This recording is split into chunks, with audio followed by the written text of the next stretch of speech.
এটা কি বায়ার কোম্পানির এমএসটো প্রাইম। এটা যে আপনারা আলুর গুটি বা বীজ শোধন করবেন আলু লাগানোর আগে, যখন আমরা বাজার থেকে আলুটা নিয়ে আসবো ঘরে, তো ঘরে আনার পরে খেতে লাগানোর আগে আমরা এরকম টুকরা টুকরা করে আলুটা কাটি, তাই না? তো কাটার পরে ঘরে একটা প্লাস্টিকের পেপারে আলুগুলো এরকম ভাবে ছড়িয়ে দিবেন। ছড়িয়ে দেওয়ার পরে বায়ার কোম্পানির এমএসটো প্রাইম 100 ml ওষুধ 3 থেকে 4 লিটার পানিতে মিক্স করবেন। মিক্স করার পরে আপনি যে মেশিনটা দিয়ে স্প্রে করবেন আগে ভালোভাবে ওই মেশিনটা ভালোভাবে ধুয়ে নেবেন।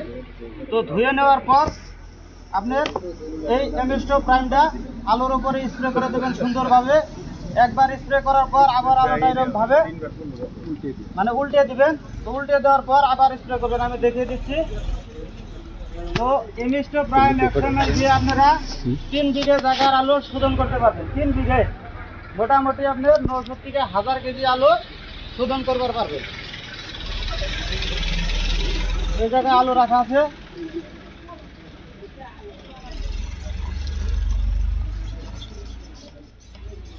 এরকম কাটা আলুটা সরিয়ে নেবেন, তারপরে এভাবে এমএসটো প্রাইমটা স্প্রে করবেন।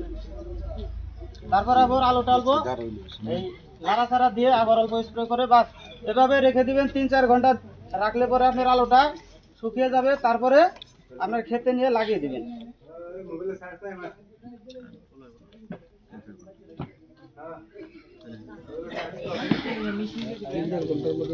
ব্যাটারি স্প্রে মেশিন আছে না? 3-4 ঘন্টার মধ্যে আমি বুনলাম কালকে, আজকে স্প্রে করছিলাম, চলবে না তো?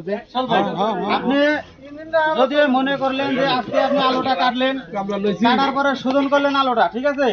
শোধন করার পরে পরের দিন রাত্রে থেকে পুরো বৃষ্টি, আপনি পরের দিন সকালে লাগাবেন, ওই দিন থেকে বৃষ্টি, খেতে লাগাইতে পারলেন না।